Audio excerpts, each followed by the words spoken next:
100 से भी ज्यादा पूर्व नौकरशाहों ने यूपी के मुख्यमंत्री योगी आदित्यनाथ को एक पत्र लिखकर बताया है कि उत्तर प्रदेश विधि विरुद्ध धर्म संपरिवर्तन परिषद कानून 2020 ने प्रदेश को नफरत, विभाजन और कट्टरता की राजनीति का केंद्र बनाया है।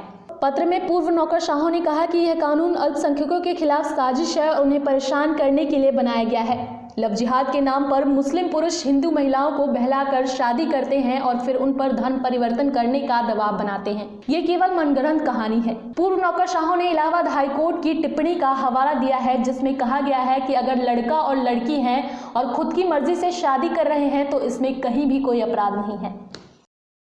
राम जन्मभूमि तीर्थ क्षेत्र ट्रस्ट के कोषाध्यक्ष महंत गोविंद देवगिरी महाराज ने बताया कि बैठक का विषय बहुत महत्वपूर्ण था। मैराथन बैठक में सभी विशेषज्ञों ने अपने अपने सुझावों की पुष्टि के लिए विस्तार से अपना विचार व्यक्त किया। बताया गया है कि उनके विचारों को सुनने और समझने के बाद आपस में भी अलग से परामर्श किया गया। महंत श्री गिरी ने बताया कि दूसरे विकल्प में यह बात सामने आई है कि पहले नींव की खुदाई कराई जाए और फिर स्टेबलाइज यानी कि निचली सतह में मिट्टी का ट्रीटमेंट करने के उपरांत उस पर पत्थरों को बिछाकर एक एक लेयर को दबाकर ऊपर तक आकार आधार तैयार किया जाए। राम जन्मभूमि ट्रस्ट की ओर से राम मंदिर के रिवाइज मॉडल के अनुसार मुख्य मंदिर का निर्माण 57,000 वर्ग फीट में किया जाएगा। कश्मीर के गांदरबल में 23 दिसंबर को आतंकी हमले में घायल हुए अलीगढ़ के सपूत नेत्रपाल सिंह मंगलवार को शहीद हो गए। नेत्रपाल सिंह सीआरपीएफ की 115वीं बटालियन में सूबेदार के पद पर तैनात थे। 7 दिनों से जिंदगी व मौत की जंग लड़ते हुए 29 दिसंबर को वह शहीद हो गए। मुख्यमंत्री योगी आदित्यनाथ ने आतंकी हमले में शहीद अलीगढ़ जवान नेत्रपाल सिंह के शौर्य और वीरता को नमन करते हुए उन्हें श्रद्धांजलि दी। प्रदेश सरकार द्वारा शहीद के परिवार को हर संभव मदद प्रदान की जाएगी। ब्रिटेन में मिले कोरोना के नए स्ट्रेन से यूपी की 2 साल की बच्ची के संक्रमित पाए जाने के बाद प्रदेश में हड़कंप मच गया है। स्वास्थ्य विभाग की ओर से पूरे प्रदेश के लिए विभागीय अधिकारियों और पैरामेडिकल स्टाफों के लिए बकायदा एडवाइजरी भी जारी की गई है, जिसमें कहा गया है कि वे बदले स्ट्रेन को लेकर पूरी एहतियात बरतें और अस्पताल को भी हाई अलर्ट पर रखें। साथ ही साथ यह भी निर्देश दिए गए हैं कि विदेश से लौटे सभी यात्रियों की पूरी निगरानी की जाए और उनकी हर हाल में RT-PCR जांच जरूर कराई जाए। देश के पहले ईस्टर्न डेडिकेटेड फ्रेट कॉरिडोर पर सबसे लंबी मालगाड़ी उद्घाटन के मौके पर खुर्जा और भाऊपुर से चली मालगाड़ियों की लंबाई 116 वैगनों की थी। भाऊपुर से कोयला लदी मालगाड़ी दिन में 11:22 पर चलकर खुर्जा जंक्शन पर शाम 4:24 पर पहुंची। भारतीय रेल के इतिहास में आज तक 351 किलोमीटर की दूरी किसी मालगाड़ी ने इतने कम समय में तय नहीं की है। भाऊपुर से खुर्जा के बीच जल्द ही मालगाड़ियां 100 की स्पीड में चलेंगी। इसके साथ ही लोडिंग अनलोडिंग के लिए न्यू भाऊपुर जंक्शन पर शेड भी बनेगा। गोरखपुर जिले के पास मंगलवार की रात करीब 9 बजे भाजपा प्रदेश अध्यक्ष स्वतंत्र देव सिंह के काफिले में चल रही गाड़ी को एक बस ने टक्कर मार दी। हादसे में भाजपा के क्षेत्रीय उपाध्यक्ष PN पाठक को मामूली चोट आई है। टक्कर से गाड़ी बुरी तरह क्षतिग्रस्त हो गई। थोड़ी देर बाद दूसरी गाड़ी मंगाकर काफिले को रवाना कर दिया गया। बस को पुलिस कब्जे में लेकर थाने चली आई है। नए वर्ष का जश्न काशी में मनाने के लिए मेहमानों की जुटान 30 दिसंबर से शुरू हो रही है। इसमें कई ऐसे मेहमान होंगे जो करीब 1 सप्ताह से ज्यादा समय तक काशी में ठहरेंगे। कार्तिक मास में कोविड-19 के नियमों और प्रधानमंत्री के सुरक्षा कारणों से जो मेहमान काशी नहीं आ सके थे, वो अब नए वर्ष का जश्न मनाने के लिए 30 दिसंबर को काशी पधार रहे हैं। बुकिंग चाहे ऑनलाइन हो या ऑफलाइन, मेहमानों की पहली पसंद सारनाथ स्थित लाइट एंड साउंड शो ही है। नए वर्ष के लिए ट्रैवल कंपनियों ने आकर्षक पैकेज लॉन्च किया है। मेहमान चाहे बाहर के हो या काशी के, इस बार सभी के लिए होटल और ट्रैवल कंपनियों ने खास पैकेज तैयार किया है। जिलाधिकारी कौशल राज शर्मा के अनुसार वाराणसी में नव वर्ष के अवसर पर आमजन एवं पर्यटकों तथा श्रद्धालुओं की सुरक्षा के दृष्टिगत 31 दिसंबर 2020 एवं 1 जनवरी 2021 को गंगा नदी में नौका विहार पर प्रतिबंध लगाया जाना अनिवार्य है। जिलाधिकारी कौशल राज शर्मा ने जनपद में धारा 140 लागू करते हुए गंगा नदी में नौका विहार के लिए अंतिम समय रात्रि 8 बजे तक निर्धारित की है। शाम 4:30 बजे के उपरांत कोई व्यक्ति या नौका गंगा पार रेत पर नहीं रुकेंगे। बोट पर किसी भी प्रकार की पार्टी का आयोजन नहीं किया जाएगा। हमीरपुर सदर कोतवाली इलाके में मोरंग परिवहन के ओवरलोड पर पुलिस और खनिज विभाग का चाबुक चलने का मामला सामने आया है। साथ ही 3 ओवरलोड ट्रक को भी सीज किया गया है। बता दें, खनिज ओवरलोड पर हुई कार्रवाई के चलते मोटर मालिक में हड़कंप मच गया है। मेरठ के सदर बाजार में शनि धाम मंदिर के महामंडलेश्वर महंत महेंद्र दास के आवास पर पहुंचे सांसद साक्षी महाराज ने किसान आंदोलन को लेकर चल रही राजनीति की निंदा की। उन्होंने कहा कि सिंघू बॉर्डर और पंजाब को छोड़ दे तो कहीं भी किसान कानून का कोई विरोध नहीं है।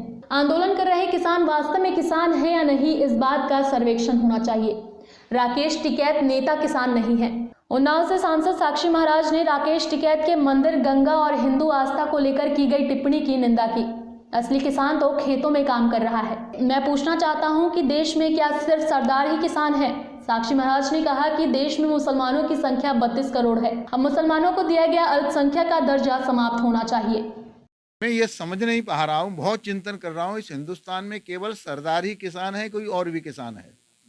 बहुत बड़ा देश है। इस देश में सारी गाड़ियाँ लगभग पंजाब से आ रही हैं, जा रही हैं, आ रही हैं, जा रही हैं, और जितना उत्पात हो रहा है वो सिंधु बॉर्डर पर हो रहा है।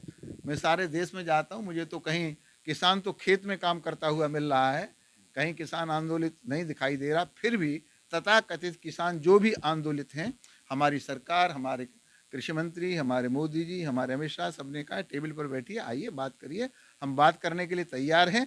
या तो हम आपको संतुष्ट कर देंगे या आप हमें संतुष्ट कर दीजिए। आप हमें संतुष्ट कर देंगे तो हम परिवर्तन कर लेंगे, नहीं तो हम आपको संतुष्ट कर ही देंगे। तो केवल नारेबाजी करना, देश को गाली देना, मोदी को गाली देना, केवल बिल वापस ले लीजिए हम सुनेंगे ही नहीं, ये तो समझने से परे की बात है।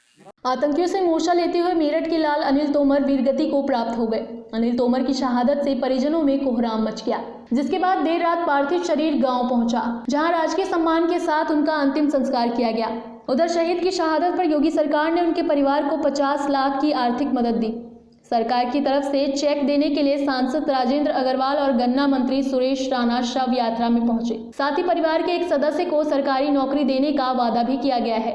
इसके अलावा एक सड़क का नाम अनिल तोमर के नाम पर रखा जाएगा।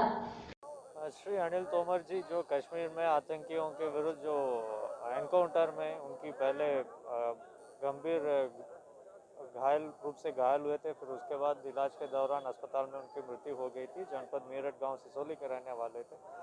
इनकी जो बलिदानी को प्रदेश सरकार द्वारा ये संज्ञान में लेकर 50 लाख की धनराशि इनको परिजनों को अनुग्रह धनराशि के रूप में उपलब्ध कराए हैं। साथ ही साथ परिवार में एक आश्रित को मृतक आश्रित के रूप में प्रदेश सरकार नौकरी देगी और एक सड़क का नामकरण भी शहीद के यादगार में किया जाएगा। मेरठ थाना ब्रह्मपुरी क्षेत्र के हरिनगर में बॉयफ्रेंड ने घर में घुसकर महिला की गर्दन काट दी। जानकारी के अनुसार मृतक महिला का नाम नरगिस है। महिला ब्यूटी पार्लर का काम करती थी। उसी दौरान उसके बॉयफ्रेंड जावेद से प्रेम प्रसंग हो गया था, जिसको लेकर जावेद ने नरगिस पर शक किया कि नरगिस किसी और युवक से प्रेम प्रसंग कर रही है। आज सुबह होने से पहले ही जावेद ने धारदार हथियार से नरगिस की गर्दन रेत कर हत्या कर डाली, जिसके बाद मोहल्ले में कोहराम मच गया। घटना की सूचना पाकर मौके पर पहुंची पुलिस जांच में जुट गई है। शव को पुलिस ने पोस्टमार्टम के लिए मेडिकल भेज दिया है और आरोपी जावेद को भी हिरासत में ले लिया है। अलीगढ़ के थाना खैर इलाके के गांव लक्ष्मणगढ़ी में पालतू मवेशी के लिए लगे ईंटों के खड़जे पर भैंस बांधने को लेकर दबंगों ने मां बेटों के साथ घर में घुसकर बेरहमी से मारपीट की। दबंगों की मारपीट से गंभीर रूप से घायल हुए मां बेटे उपचार के लिए खैर के सामुदायिक स्वास्थ्य केंद्र ले जाए गए, जहां मारपीट में घायल हुए मां बेटे की हालत चिंताजनक होने के चलते जेएन मेडिकल कॉलेज के लिए भेज दिया गया।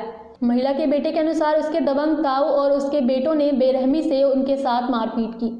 घायल बेटे की तहरीर पर आरोपियों के खिलाफ खैर थाने में मुकदमा दर्ज कराया गया है। हम भैंस के खरंजे के ऊपर झगड़ा हुआ है। हमारे ताऊ जी के लड़के ने और ताई जी ने आकर मम्मी को मार लिया घर पर। मैं घर पर थाने में कोचिंग के लिए आया था। खैर पापा जी पानी लगा रहे थे खेत पर, तब तक हमारी मम्मी को उसने मार लिया है वहाँ पर। मैं बाद में पहुँचा वहाँ पर और मैं जाकर पहुँच मेरे पे भी मुझे भी मार लगा दिए। मेरे घुम चोट है काफ़ी शरीर में। हाँ, तो मैं फिर मम्मी को लेकर सीधा यहाँ पर आया हूँ थाने में और यहाँ पर दोनों लोगों के खिलाफ तहरीर दी है। उसका नाम पवन है, हमारे ताऊ जी के लड़के का नाम, ताई जी का नाम लोंगश्री है। मथुरा वृंदावन विकास प्राधिकरण की मिलीभगत से गोविंद नगर एस सेक्टर में अवैध निर्माण जारी है। बेशकीमती जगह पर भू माफियाओं और विकास प्राधिकरण अधिकारियों और कर्मचारियों की मिलीभगत से अवैध निर्माण हो रहा है। कोर्ट की रोक के बाद भी निर्माण कार्य बंद नहीं हुआ। वहीं जिला प्रशासन और विकास प्राधिकरण के अधिकारियों पर स्थानीय लोगों ने मिलीभगत का आरोप लगाया है।